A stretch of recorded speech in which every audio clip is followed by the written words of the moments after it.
Notre éducateur canin, Michel Lacasse, est avec nous au bout du fil. Bonjour Michel, comment ça va? Ça va très bien, toi? Ben oui, super bien.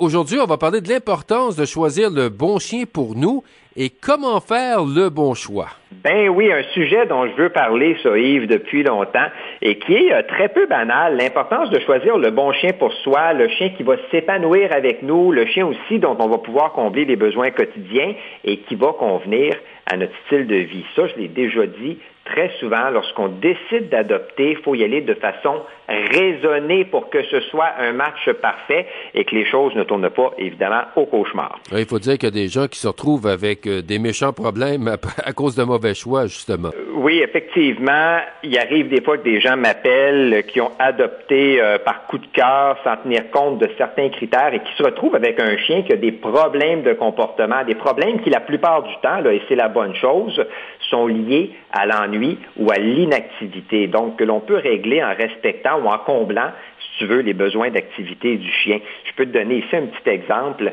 Jeune couple qui travaille, 2 enfants à l'école, qui est débordé, puis qui fait rien avec son berger australien d'1 an, qui est une véritable boule d'énergie dans la maison, qui jappe, qui saute sur les enfants, puis qui fait toutes sortes de choses que l'on n'aime pas. Ben, comme le berger australien, c'est un chien qui généralement a besoin de bouger, qui est très actif.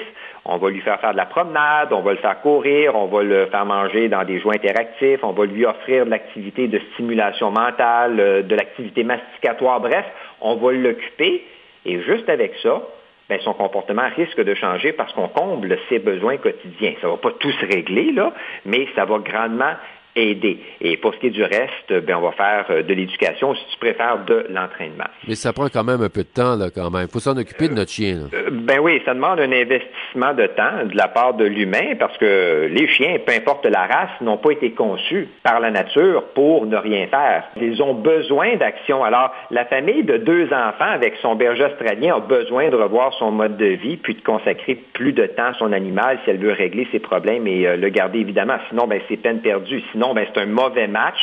Et on se dit peut-être que le couple aurait mieux fait de repousser sa décision d'avoir un chien parce qu'elle n'avait vraiment pas le temps de s'en occuper. Je sais que ça peut arriver à tout le monde à un moment donné de manquer de temps, sauf qu'il ne faut pas que ce soit quand même à l'année. À quoi doit-on penser, Michel, quand on veut choisir un chien? Ben, la première des choses, on se pose une question. Pourquoi je veux un chien? Est-ce que c'est pour me tenir compagnie dans la maison? Est-ce que c'est pour faire de l'activité physique? Est-ce que c'est pour combler le vide laissé par un autre chien qui est décédé? Bref, on a un petit travail de réflexion à faire qui va très certainement avoir un impact sur le choix du chien.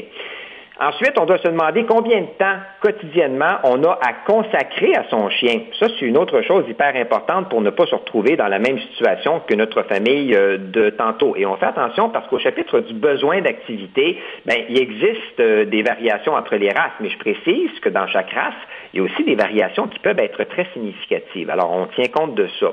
Autre question à se poser, est-ce que j'ai le budget pour bien m'occuper de mon animal? Est-ce que je peux le faire soigner s'il est malade, prendre des cours d'éducation canine, le faire toiletter, lui acheter le nécessaire, etc., etc. Et bien sûr, ben, on doit opter pour un chien qui nous convient côté esthétique, hein?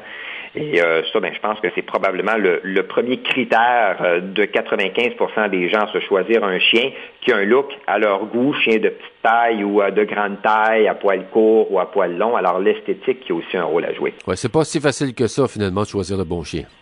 Ben, effectivement, puis j'aurais pu continuer très longtemps, mais je suis allé vraiment à l'essentiel. Chose qu'il faut retenir, c'est qu'il faut s'informer, lire évidemment des choses qui sont à jour, se poser la question à savoir si on est prêt à s'occuper d'un chien, puis ensuite trouver un bon éleveur ou si tu préfères un éleveur éthique, un éleveur sérieux, responsable, reconnu et aussi considérer l'adoption d'un chien de refuge. Il y a de très grands avantages. Les chiens dans les refuges ne sont pas tous des chiens qui ont des problèmes de comportement. Puis ça, je vais en reparler très prochainement. Mais lorsque vient le temps de prendre une décision, on pense toujours à ma petite famille avec 2 enfants là et son chien, celle à laquelle j'ai fait allusion, quand les choses tournent mal et que les problèmes s'accumulent, ben attention, là, c'est pas drôle. Bien, merci beaucoup, Michel, puis on se reparle jeudi dans 2 semaines. Absolument. Merci. Bon jeudi, puis bon week-end.